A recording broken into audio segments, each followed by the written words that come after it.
설교 제목이 주는 것이 받는 것보다 복이 있다. 사도행전과 누가복음 두 권의 책에서 각각의 말씀을 인용하였습니다. 그 말씀이 여러분을 능히 든든히 세우사 거룩하게 하심을 입은 모든 자 가운데 기업이 있게 하시리라. 이 말씀이 성도를 세우고 오늘 우리 교회와 가정을 세우는 것뿐만 아니라 앞으로 우리가 가게 될 영원한 기업, 천국으로 우리를 인도하는 능력 있는 말씀 될 수 있기를 주님의 이름으로 축원합니다. 13절에 보면 내가 아무의 은이나 금이나 의복을 탐하지 아니하였다. 바울은 주어진 환경에 자족할 줄 아는 사람이었고 모든 욕심과 유혹으로부터 자유한 하나님의 동역자였음에도 불구하고 비난을 지금 받고 있는 겁니다. 그래서 34절에 여러분이 다 잘 아는 것처럼 이 손으로 나와 내 동행들이 쓰는 것을 충당하여 또 주 예수께서 친히 말씀하신 바 주는 것이 받는 것보다 복이 있다 하심을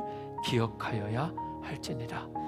바울이 주 예수께서 친히 말씀하신 바 주는 것이 받는 것보다 복이 있다 이렇게 소개하는데요. 예수님의 말씀 가운데 염두에 둔 말씀이 있다면 그것이 바로 오늘 두 번째로 읽은 말씀 주라 그리하면 너희에게 줄 것이니 후이되어 누르고 흔들어 넘치도록 하여 너희에게 안겨주리라. 너희가 헤아리는 그 헤아림으로 너희도 헤아림을 도로 받을 것이니라. 이 말씀을 적용하기 위해서 우리가 먼저 인식해야 될 것이 있는데요. 소유에 대한 욕구는요 타락한 인간의 본능 때문에 그렇습니다. 사실 우리 안에 타락한 인간의 본능만 없다면 우리는 하나님의 형상대로 만들어졌고 모든 것 하나님께서 주셨기 때문에 주는 것이 받는 것보다 훨씬 더 편하고요 얼마든지 행복한 사람들입니다.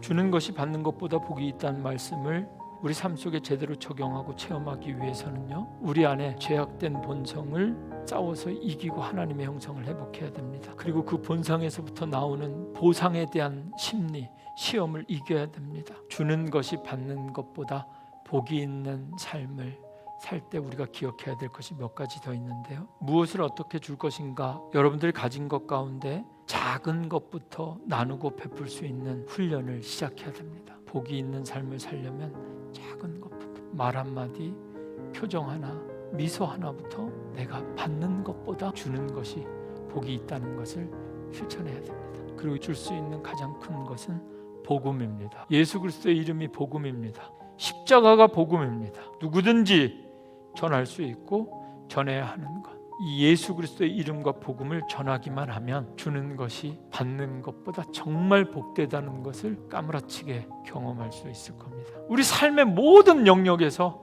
선교적인 삶을 살 수 있는 것, 받는 것보다 주는 것이 훨씬 더 복이 있다라는 삶의 방식으로 바꿀 때 그것 자체가 선교다.